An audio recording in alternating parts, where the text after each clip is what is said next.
Welcome back to Lost Odyssey. So let's explore the ancient ruins. Mysterious. I guess Sakaguchi couldn't really come up with a less generic name. It's just the ancient ruins. Oh, I'm sorry, Tail. The great ancient ruins. That's it. Okay. I wonder if Kaim and the others ever did temple blazing for fun. All right, so Temple Run. I think so.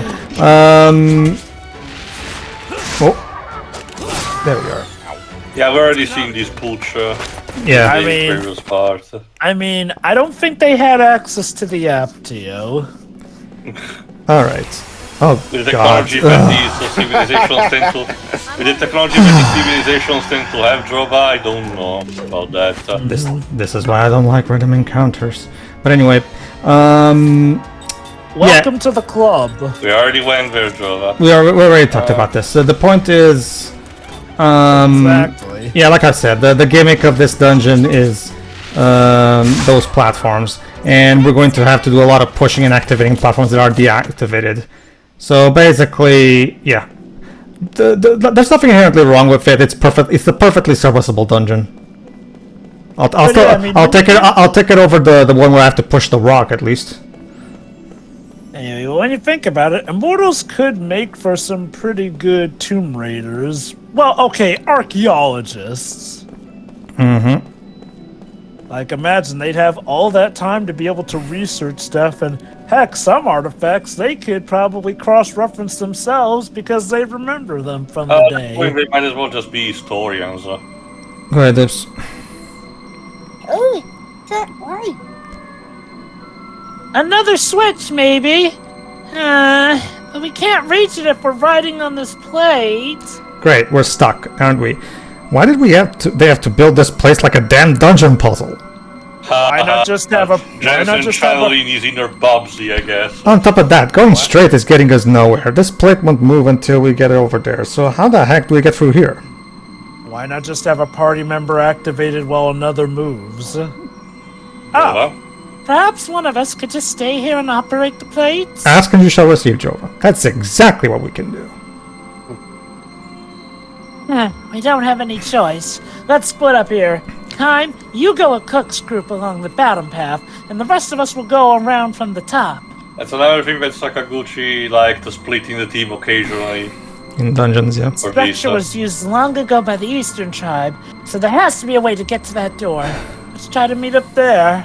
Oh, used cool, both. so it's the Ultimisia dungeon. Well, that too, but remember, Sakaguchi did not really work on that game.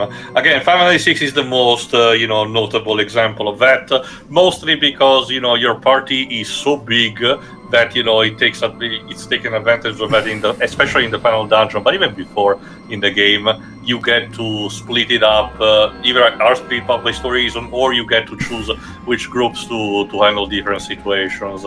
So yeah, the gimmick is basically this. Both groups have to help each other progress, basically. Basically, one And there's nothing here. will activate Okay. stuff here, and the other group will activate stuff on the other level, I presume. All right. There's nothing. Designers, you could have put a treasure chest in there just for the sake of that particular corner not being pointless. But whatever. What's the sparkling thing? Is that one of the plates? Get away from that. It's dangerous. Oh, you'll be alright. You think we can use this, though? Probably. All right. Let's kick it down. Boop. Seems like it. Oh, I according nearly to squished somebody plan. by mistake. All right. And this one we can operate while on it. So there you go. We'll have to wait until... Hold on. Yeah, the problem... Yeah, that might as well talk about this. One particular thing about this game as well when it comes to pressing switch is that the hit detection on switches on this game is a bit iffy sometimes. Because there's a lot of times where I'm right on top of the switch and the A to operate either doesn't work or or the prompt doesn't show up. It's weird. So, personal opinion, do you think this game has enough, let's call them quirks, that you feel like a remake might do it better? Or do you think just a simple remaster or re-release would do the trick? A simple remaster is fine. Like just iron out the quirks within some quality of life improvements, like being able to have a slider for the frequency of the random encounters, and you're fine. Imagine if they actually made it so that the encounters could be turned completely to non-random, and then the enemies are on the field. Though I think at that point it would be remake territory. That's also the thing, Jova. The level design does not compensate for that because the corridors, of not corridors, but the platforms where you are too thin in terms of size for you to realistically avoid an enemy that would be present there, even if they are some more smaller size, because even the bigger ones are even entire story altogether. Well, it's two things. One, usually those sliders that I just brought up, when you pull them to 0, that's the whole thing. No random encounters. Usually the way it works is that by no random encounters, what we usually mean is any of the encounters that are actually random, those get turned off. But anything that's scripted and necessary to progress through the game, those are still on. That's usually how these things work. I do get what you mean, but I have come across some games where even though you put the slider to 0, you still get encounters, albeit rare, but still there. I mean, the only instance of that where I can think of is in the Final Fantasy X remaster, where even if you turn off random encounters, because the way Final Fantasy X handles its tutorials is by having battles that seem like they're random, but they're actually not. Like, for example, when you're leaving the first village, in Bezaid, like you keep walking, and then it seems like there's a random battle, but it's actually a scripted battle where Waka teaches Tidus that you should use magic to fight Flans, right? So it's actually one of those battles where the battle is presented like all the other random ones, but it's actually a scripted one that always happens in that specific spot. Also in 8, Pedro did not showcase it because it wasn't really necessary for the purpose of that, but in the underwater research base, you can potentially cheat away a couple of the levels by having Zell using a bunch of the steam units on a specific mechanism, but the trade-off is that you have to fight 5 random battles in a row in the corridor after. It basically lets you skip a good chunk of the level with the trade-off of, unavoidable battles. Let's see. Basically, yeah. So, have we already passed through what's your favorite dungeon of the whole game, or is that yet to come? I mean, good question. Like, I'm not sure if I have like a specific favorite. I will also say this, Jova. At least I can tell personally, while the dungeons in this game are perfectly fine on their own, that there is nothing that I will say particularly stands out, and I will say it's very memorable. That's fair. In terms of design and gimmick, potentially either the forest or the haunted mansion, but that's kind of it. Yeah, actually, you know what? Yeah, no, I'll go the haunted mansion. Yeah, that's probably my favorite. Yeah, that one's a nice one. Still, I do get what you mean, Tio. Like, I feel like, you could say all these are good, but, nothing's particularly amazing. I mean, and I don't mean that... At the cost of beating a dead horse, they're automatically elevated over the ones of 13 by the virtue of being actual dungeons, while 13 has the only one major one going for being, Tajin's Tower. Yeah, that's kind of it. I think a good way to put it is like, with some products you get your peaks and valleys essentially, whereas this one I'd say feels much more like a smooth level ride essentially. Like, it never feels like the quality ever really rises or dips, save for, of course, the dream fighting, but that's like its own thing, kinda. It's a very consistent experience. It does have its low points, like I've talked about. I don't like the dungeon where you push the rock, but overall, it's a pretty consistent gameplay experience for what it is. Like I've said before, sometimes we don't need a product to be super bad or super great. Like, sometimes just the things that are nice and consistent provide, a fun enough experience. Yes, I do remember okay, go on, sorry. Mind you, that's not saying that nobody should, strive for greatness, of course. It's just, there's no crime, per se, in something being just good.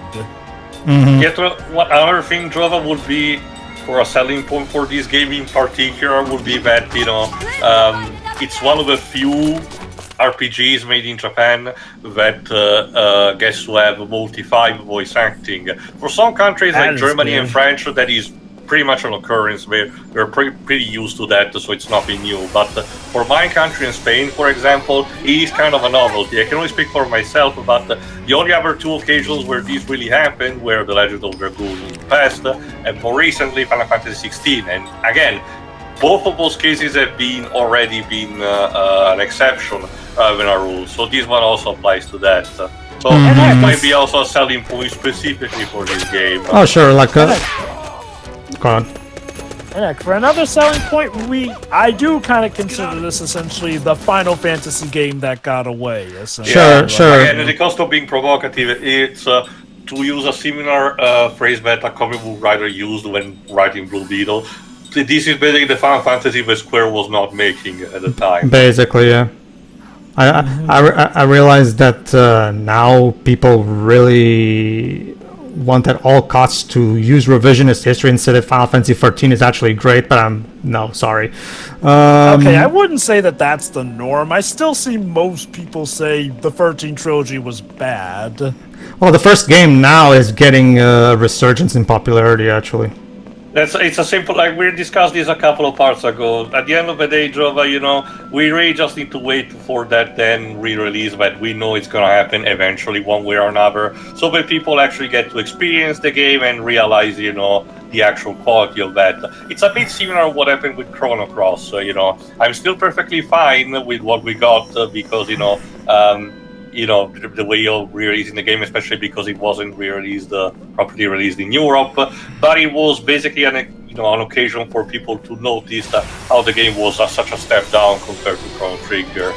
In a similar vein, I'm gonna call that, even if people are starting to speak fondly of 13 again, as soon as they play it with the re-release, I get the feeling we're gonna see a lot of people going back on it, saying, "Oh, wait, no, crap, this is why we hated it in the first Well, here's the thing. The people right now making all these essays are usually just, playing through the original version. So it's not like they're just, trying to reminisce on the game without actually replaying it. They are replaying it. So it's not like I seriously doubt the re-release is going to change anything, really. Okay. Let me revise my statement. Those who were fans of 13 will stay fans of 13, but I do get the feeling that game is probably going to still get lambasted by the general gaming public. I'll talk about this in detail when we do that game, but personally I consider Final Fantasy 16 to be a proper example of how you can make a linear Final Fantasy game, where the game does a good job keeping itself focused. And like for example, there's a point where you're going to the Kingdom of Rosaria, which is the kingdom where the main character comes from, right? And you do get room to go into a village, do shopping, do quests, all that stuff that but it's not open world or anything like that. It doesn't have a world map, but the advantage is that the game takes full advantage of its linear design to I'll wait. Don't you think it's dangerous without Kaim and the others with us? Let's look up with them already. And that's basically the game telling you to wait. Jensen, he's right there. Go ahead, Bruce. Hold on, we need to wait for the captain's group friend. But they are there. Okay, here's what we actually have to do. Step on the red diamond. Yes. Yes. Basically, by stepping on that platform, the game thinks we're trying to leave without the other group, basically. Okay. Awkward. Looks like you guys made it through okay, too. Let's go. Wait, did you forget something? Go ahead, there's Tolton. The light turned green. I believe the transportation system is restored now. With that back on, it should be essential if we wanted to go back. As in, okay, now you can go back to the beginning easy and teleport between there and here. Classic. Tolton was Wonders the of Prince fast character. travel. Yeah, the prince, yes. Yes, I got it mixed up with. No, I think you're right. No, actually, I thought he was the name of Seth's son for a second. No. That voice is fine. But yeah, I'll say this. Unlike, say, something like Apollo Justice, which has maintained its fan base, my take is that the Final Fantasy XIII trilogy, with people who are going to speak strongly of that starts and ends with the first game, essentially. That's not to say that 2 and Lightning Returns don't have their fans, but they are not nearly as vocal from what No. I have understood And in most- the situation. And most, Last Guardian now. and, Oh my God. Yeah, it does look like it, doesn't it? Yeah, and most people, and Lightning Returns in particular, like you'd be hard pressed to find people who are actually fans of Lightning Returns. I'm sure they're out there, but man, it's really hard to find them. No. I remember. Can't we rest here? Rest? No, let's hurry and find this magic stone. But look at the Boy King. I don't think he's walked ever. Rude. Dang. Poor Tolton. Ha ha ha! Let's all point to him and laugh. Ha ha! Hey, give him credit. He's running with all that armor on and everything, too. You don't have to push it. Thank you. Isn't time kind of the essence? But yeah, no, but yeah, like I was saying, see, like the cool thing about 16's level design is that they take full advantage of the linear structure to make the geography of the place very purposeful. Like there's in full of specific nooks and crannies where you go and get stuff. Everything feels designed by hand, if that makes any sense, right? So the developers make the best what the linear structure they went with, whereas 13 is literally just hallways and nothing else. Like Hallways and cinematics, essentially. The idea of 13 was to give you an idea that you're doing this incredible venture with cinematics along a linear pathway. The problem was they really overestimated how taken with the graphics people would Let me put it this way, in a way that people understand. It feels like an evolution of the structure 10 went with, basically, in a lot of ways, where there's still towns, there's still, like, in 16 makes things even wider, and again, basically making full advantage of the linear structure to use strengths, apply strengths that the linear design has over open world design, you know, because obviously no formula is better than the other. Each has its own strengths and weaknesses, and 16 does a great job playing to the strengths of a linear structured game, basically. So basically, 16 is the good future to 10, and 13 is the bad future. Got it. Sure, if you want to go that, go ahead. There. That should improve the detection range. Sure, that works. They got That works. a thingamajig. Yeah, basically a magic powered locator, basically get shit. Think of All it. right, let's continue. Since we all here know Pokemon, think of it as the item finder. There you go. That works. You know, it's wondrous. Even though this place is in ruins, apparently there's enough magical energy for pieces of the ruins to be floating. It's magic, Jova. We don't have to explain it. Of course. Go ahead. So now, how should we go from here? We go here and move that plate there. Oh, but then that would screw that up. And going the other way wouldn't work either.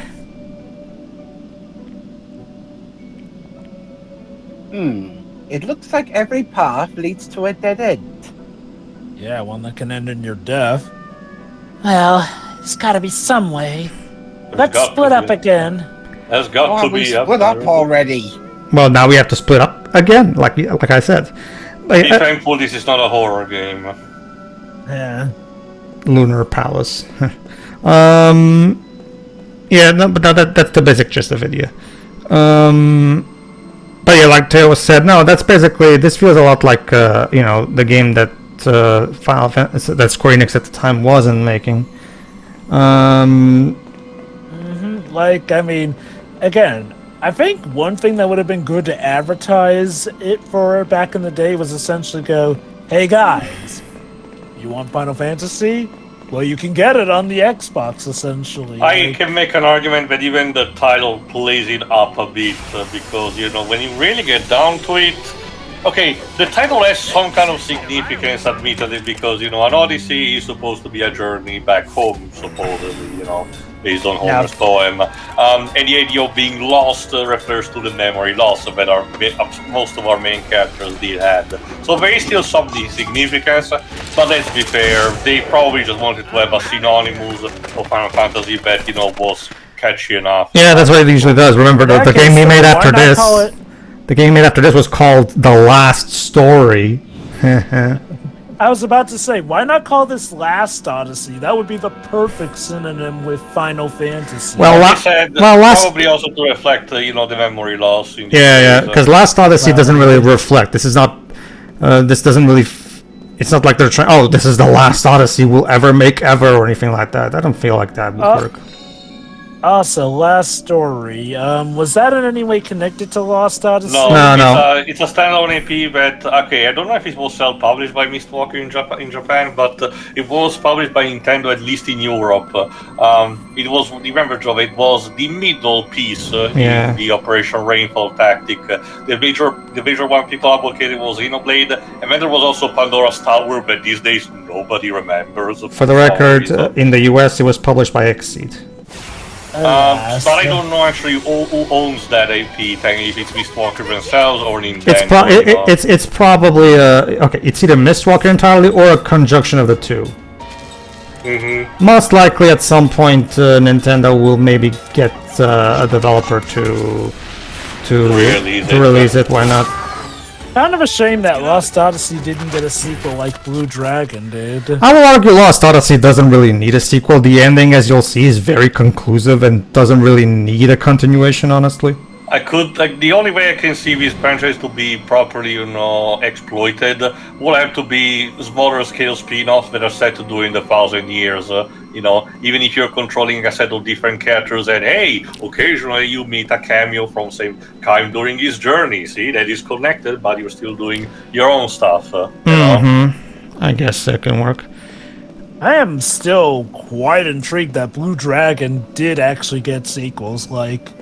Considering it was more marketed to kids, they probably wanted to get the Dragon Quest audience, big time. And the funny thing is that the sequels were on Nintendo DS instead of an Xbox. Yeah. That's because since Microsoft doesn't have a handheld, they allow their developers to make games for GBA and Nintendo DS. This is why we got that Banjo-Kazooie 1.5 game on the GBA. Yep. So I'm curious, was there ever actually any success with the Blue Dragon stuff, or were they just throwing everything they could? Probably the anime. That was probably remember, they tried to push it as their big anime cross-platform, cross-media thing, but since Blue Dragon sucks monkey butt, it didn't take off. I forget, did it also get a manga too? Probably, but I don't remember that. It probably did, but even if it did, again, it probably sucks butt as well. From what we've seen of the anime, we were not particularly amused, so there is that. No, the anime is god awful. Jesus Christ! As for the sequels, maybe I'll try them out somewhere along the run, but I'm in no hurry to do so. Besides, I think only one of them is an actual sequel, while the other is a sort of speed-off. The third game is apparently more of a spin-off in it or something. Then why is it marketed and listed as a sequel then? I don't think it is actually. I think it's just called Blue Dragon something. I think I'm gonna check Dragon Awakened Shadow. Whatever. We'll see eventually, I guess, but not for now. But seriously, when it comes to Final Fantasy 13, my best guess is the best shot people have at getting 2 and 3 is if Square just go for broke and package the whole thing together. Yeah. That's what the current rumor. Journey of Lightning. That's what the current rumor is saying, that they're planning a remastered trilogy. Which probably not too hard to repackage them. Assuming they're not really going to change stuff up. They're probably just going to take the PC ports and enhance them a bit.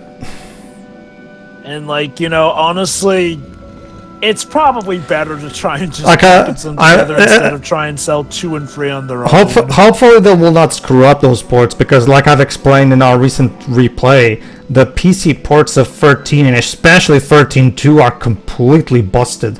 like I said, like you know, Square really need to get a better PC port. Well, to be fair, Joe, in more recent times we've been fine. Yeah. It's because the 13 and the 13.1 and 13.2, those were some of the earlier PC ports that Square Enix You have made. to remember, Joe, that before Dark Souls was basically the big game changer, because that was the point where Steam was getting more popular to everyone, and as a result, Dark Souls was the major first Japanese game that got people's attention when it came to PC port. But before that, you were very lucky if you were going to get a PC port at all. Yeah. No, but like because like I've said, like on our recent rerun, I had like 7 mods worth of duct tape keeping that game together, and you could still tell that it was basically walking on a tightrope. Yeah, and 13.2 is even worse, Joe. But to give you an idea, the PC port of 13.2 in its vanilla state has the rain look just like it looked like on the original release of the GTA trilogy. I'm not kidding. It looks like drops of milk rather than drops of water, right? And you need a mod to fix it, and that never got patched out. So again, but you need to use a mod that fixes that, basically. I mean, I like milk more than water, so... the problem is that the rain effect is not supposed to look like that. It's completely broken. Again, you need to have like 10 mods on 13.2 to keep that thing together, basically. So dare I ask how Lightning Returns fares? Surprisingly, Joe, Lightning Returns' port is actually pretty good. Remember, Joe, that when we mentioned that back when it came out, it was notoriously bad, and Durante, the person that we mentioned in the past a couple of times, actually got to do his magic and actually did fix it in record time. But basically, afterward, official patches ironed it out. Well, when it comes to 13 and 13.1, the 13... I was talking just about Lightning Returns. Well, actually, as far as I'm aware, there doesn't seem to be any Durante fix that I saw for that. I remember him mentioning specifically worked on that. Let me check. Like, the only mod that I found that was actually an essential is the premier cutscenes had compressed audio. So but there's a mod that,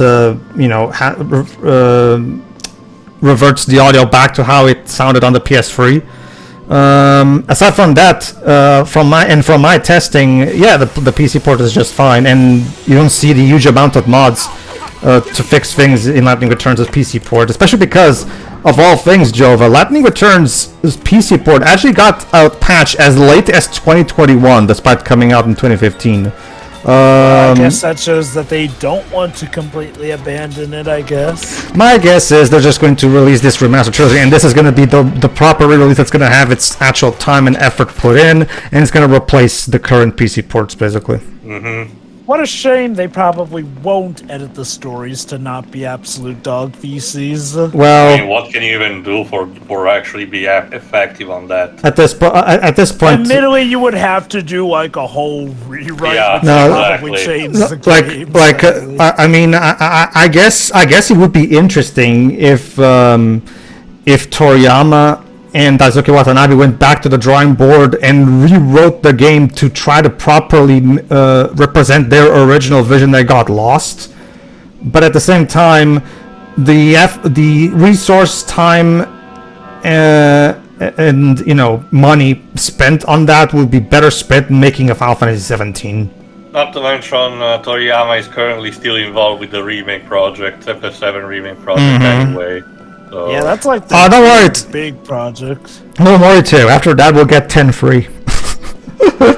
I mean, are they still saying that that's gonna be a thing? No, well, okay, technically no.